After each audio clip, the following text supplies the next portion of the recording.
Welcome to Family Friday.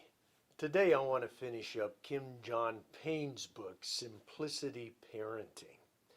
If you've found his ideas helpful that I've expressed, please purchase the book because he really gives a lot of examples and more details than I can cover here.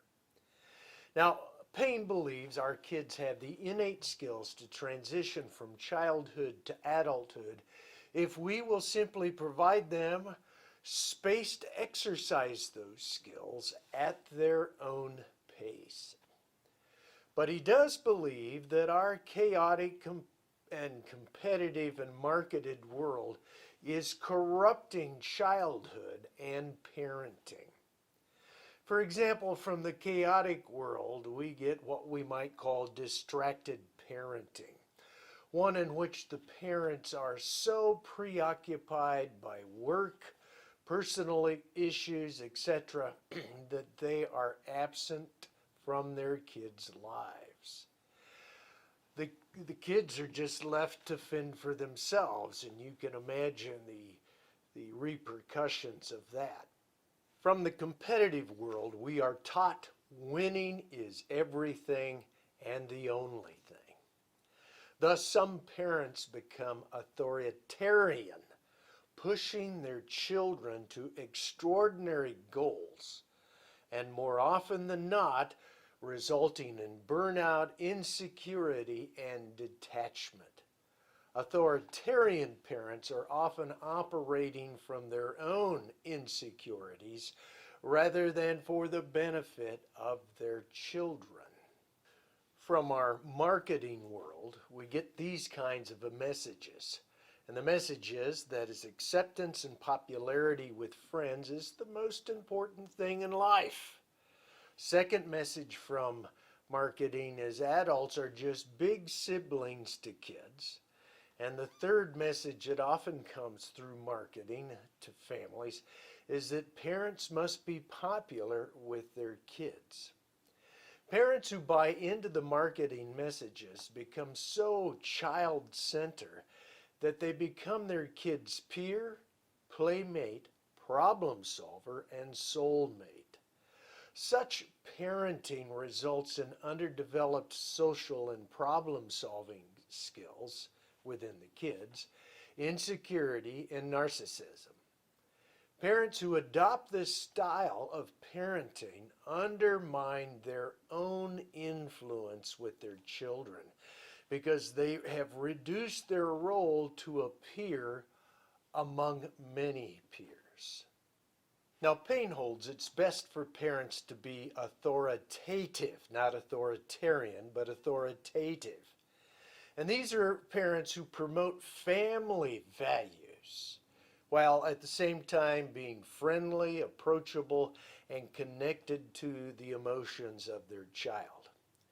For Payne, an authoritative parent holds himself and all members of the family to a standard of behavior or a standard of values, believing that such values or behaviors promote safety, affiliation, and family and personal development. Now, Payne believes that the authoritative parents, they're going to have to make some adjustments. They're going to, when the kids are younger, be the unquestioned teacher. When the kids kind of move into that middle stage, the parent becomes more of a coach. And once the kids get above 14, that parent is more like a sage. So the parent needs to be the unquestioned teacher when those kids are infants up to about age 9. And you instruct, you scold, you chastise, you correct according to these upheld values. And of course, practicing the values that are preached is vital. As strict as this approach may seem, Payne says it really helps to provide that space of safety and affiliation for children and the family. Now, as the kid moves older, say 9 to 14, the parent becomes a coach. You realize the kids need to learn from experiences and their failures and learn to make some decisions. The coach gives instruction, the coach holds accountable, the coach looks, provides maybe some extra practice on certain values, and obviously continues the protection and care for the child.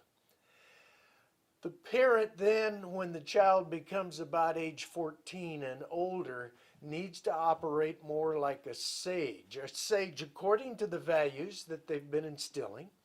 And you hold these kids accountable and you ask them questions to get them to think about what they did, to explain what their thought processes were, to stimulate their critical thinking about their own actions into the world to which they're exposed, based from the viewpoint of the values that you've been trying to say, this is us, this is what we must do.